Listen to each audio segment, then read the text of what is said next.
Jungle.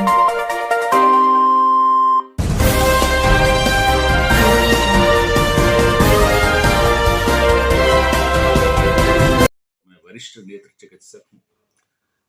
मेरा जो branch है वो सिर्फ नेत्र चिकित्सा ही नहीं बल्कि न्यूरो ऑप्थेल्मोलॉजी है और ये एक ऐसी ब्रांच है जो आई को ब्रेन के साथ कनेक्ट करती है।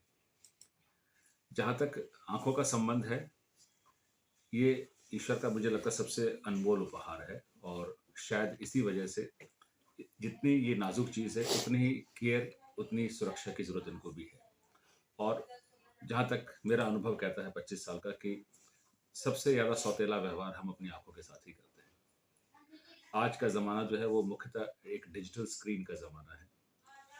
यहाँ पे हमारे नेत्र इस अनुभव के लिए कभी शायद बने ही नहीं थे और हम अपने कंप्यूटर्स के प्रति या डिजिटल स्क्रीन, चाहे वो मोबाइल हो, चाहे लैपटॉप हो, चाहे वो वीडियो गेम्स हो या किसी भी प्रकार का हो, हमारा जो एक्सपोजर है वो बहुत ज़्यादा है और इसके कारण जो हमारे आंसू हैं वो कम बनते हैं, हमारी आंखों में सूखापन पैदा होता है और पूरी की पूरी छोटे बच्चों की नस्ल, यहाँ तक कि बड़े टीनेजर्स और इवन वृद्ध भी अब इस समंदर की लहर में बहते चले जा रहे हैं।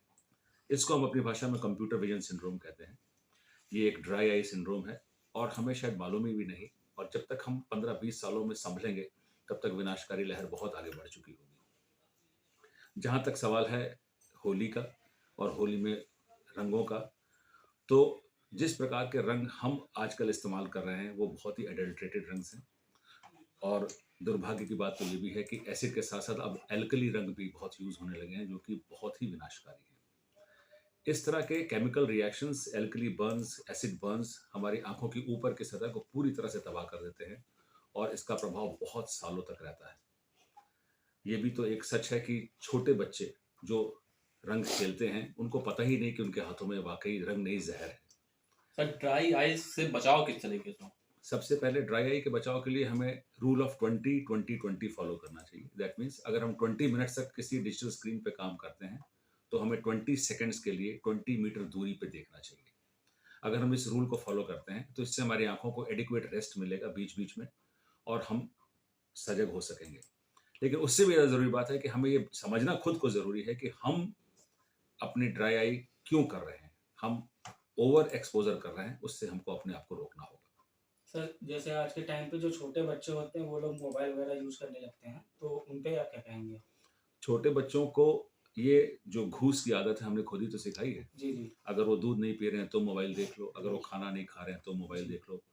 उनका ये कहना है कि हमारा कंसंट्रेशन नहीं बनता अगर हम मोबाइल देख रहे हैं, तो ये भी तो एक लत है और लत तो चाहे दारू की हो, चाहे किसी ड्रग्स की हो, जी। ये उससे भी भयावह लत है और उस लत का एक ही इलाज है कि वो चीज़ उनको छीननी ज़रूरी नहीं है, उनको समझाना ज़रूरी है, उनको एजुकेट करना ज़रूरी है। अगर उनको पता चल जाएगा कि इससे हमारी आँखें हमेशा के लिए तबाह हो रही हैं, तो शायद हम इससे बचा सकते हैं। डॉक्टर साहब, एक क्वेश्चन मुझे पूछना था। देखिए, हर संस्थान अपने यहाँ क्योंकि आजकल के इलाज बहुत महँगे हो गए हैं, तो हर संस्थान गरीब तबके के भी बहुत से लोग होते हैं जो इस बीमारी से इस समय ग्रसित हैं। तो उनके लिए ये संस्थान आपका क्या कुछ खास फैसिलिटीज़ प्रोवाइड करता है या कुछ आप लोग कैंप कभी लगाते हैं ग्रामीण क्षेत्रों में या कहीं? थोड़ा इसके विषय में बताइए। अमूमन तो ये हमारा एक प्राइवेट हॉस्पिटल है, तो प्राइवेट हॉस्पिटल में जिस प्रकार की हम फैसिलिटीज़ देते हैं, वो एक बहुत छोटी कॉस्ट में तो कवर करना बहुत ही मुश्किल है। यानी कि आपके सवाल का जवाब यही है कि अमेरिका की फैसिलिटीज़ बांग्लादेशी रुपए में तो कभी पूरी नहीं हो सकती।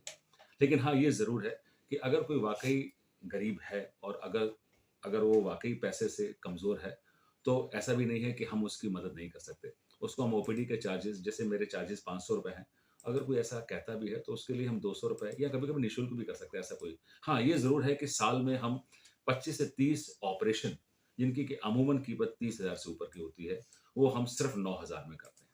तो अगर कोई वाक़ई ऐसा गरीब हो, तो मेरी संस्था हमेशा उसके लिए खुली है। ओटी लगी हुई है स्टाफ